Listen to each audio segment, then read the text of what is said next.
Hey guys, welcome to my YouTube channel the bank warrior. And ये video मैं basically उन लोगों की वजह से बना रहा हूँ जिन लोगों के वीडियोस देख के मैं थक चुका हूँ कि भाई वो बोलते हैं कि you should read 1 month current affair, और बैंकिंग में इतनी इतनी डीपली कि ये सब कुछ पढ़ना होता है, इतनी पीडीएफ पढ़नी होती है, ये सब कुछ पढ़ना है।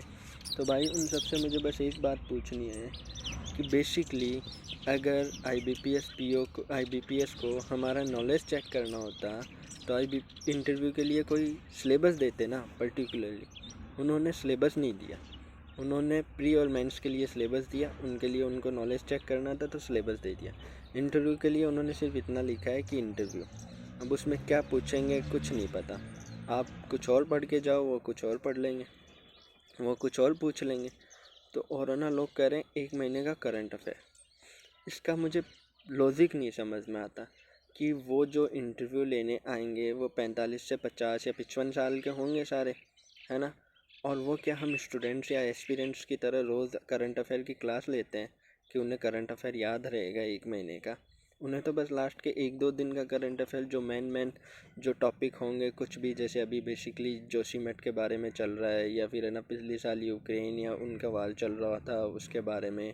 और सबसे पिछली बार वही सवाल पूछे थे, यूक्रेन और है ना करंट अफेयर की, यूक्रेन और रशिया का वार, और है ना वो बजट आया था तो उसके बारे में पूछ लिया था। करंट अफेयर से इतने टॉपिक पूछते हैं जो बेसिकली, तो होता क्या है कि लास्ट के 2-3 दिन वो रोज़ न्यूज़पेपर पढ़ते हैं, तो लास्ट के 2-3 दिन के न्यूज़पेपर होता है ना, वो अच्छी तरीके से पढ़ के चले जाओ।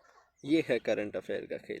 क्योंकि वो भी न्यूज़पेपर पढ़ते हैं, वो कौन सी क्लास लेते हैं कपिल काटपाल की या अफेयर्स क्लाउड से करंट अफेयर पढ़ते हैं तो उन्हें पिछले 1 महीने का याद होगा। वो तो सिर्फ न्यूज़पेपर पढ़ते हैं। जो बेसिक बड़ी न्यूज़ होंगी वो 2-3 दिन की, वो उनको याद होगा, वो उनसे पूछ लेंगे। या फिर बजट आएगा, बजट के बारे में तो पढ़ना है, क्योंकि बजट तो बहुत इंपॉर्टेंट चीज़ होती है बैंक्स वगैरह के लिए, फाइनेंशियल इंस्टीट्यूशन के लिए। अगर उनके बारे में अपन को नॉलेज नहीं है तो फिर तो अपन को बैंक में जॉब करनी नहीं चाहिए। तो बेसिकली उनके बारे में, और बैंकिंग के बारे में मैं इतना पढ़ के गया था पिछली बार। सिर्फ सवाल पूछा एक कि अकाउंट कौन खुलवा सकता है, 10 साल से छोटा बच्चा खुलवा सकता है या नहीं से खुलवा सकता, बस ये 2 सवाल पूछे गए थे मुझसे, और कुछ नहीं पूछा गया था।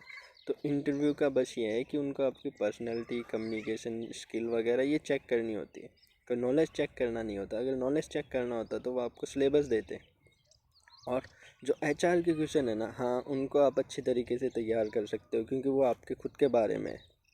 अगर आप अपने बारे में अच्छे से नहीं बता पाओगे तो फिर इसका मतलब आपकी कम्युनिकेशन स्किल ख़राब है। तो एचआर के क्वेश्चन है, उनको अच्छी तरीके से तैयार कर लो, जैसे इंट्रोडक्शन, या फिर वाई बैंकिंग, आपका अगर ईयर गैप है तो वो क्यों है, और है ना आप अपने आप को 5 साल बाद में कहाँ पे देखते हो, ये सब कुछ फलाना ढिकाना, ये सब कुछ ये तो होते हैं। आप सवाल इनके जवाब तो दो आसानी से, बस फ्रैंक, झूठ नहीं बोलना, और आसानी से सिंपल से एकदम कूल होके। जो लोगों ने हवा बना रखी है ना इंटरव्यू में, ये हो जाएगा वो हो जाएगा, अरे आपका ख़राब गया तो नहीं होगा सिलेक्शन। अगर आप टेंशन लेके ख़राब करोगे तो फिर आपको अफसोस रहेगा। इससे बढ़िया एकदम मस्त कूल रहो, एग्ज़ाम इंटरव्यू दे के आओ। सिर्फ 7 से लेके 15 मिनट का खेल होता है, उसमें डिसाइड हो जाएगा आपको नौकरी मिलनी है नहीं मिलनी। सिर्फ आपके एचआर के क्वेश्चन वो स्टार्टिंग में दिमाग बना लेते हैं मेरे हिसाब से, कि आपके जो एचआर के क्वेश्चन पूछते हैं ना, उनसे ही कि बच्चे में कितना एकदम है, तो उनको अच्छी तरीके से तैयार करो। नॉलेज के बारे में ज़्यादा मत सोचो, क्योंकि ना नॉलेज क्या ही पढ़ लोगे यार तुम, करंट अफेयर पढ़ के चले जाओगे 1 महीने का। बैंकिंग में इतनी बड़ा सब्जेक्ट है, क्या क्या पढ़ लोगे, उनको खुद को नहीं पता इतने सारे। वो बताते हैं ना बैंक पीओ वाले, एक दूसरे हमारे जो लाइब्रेरी के ऊपर बैंक है उसमें जो मैनेजर है, कई बार मैं देखता हूँ कि किसी दूसरे बैंकर्स को फ़ोन करके पूछता है कि भाई इसके बारे में क्या करना है।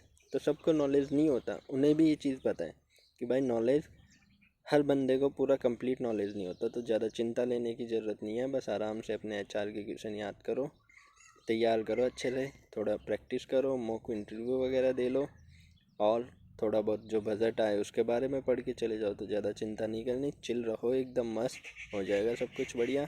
तब तक के लिए टाटा बाय बाय।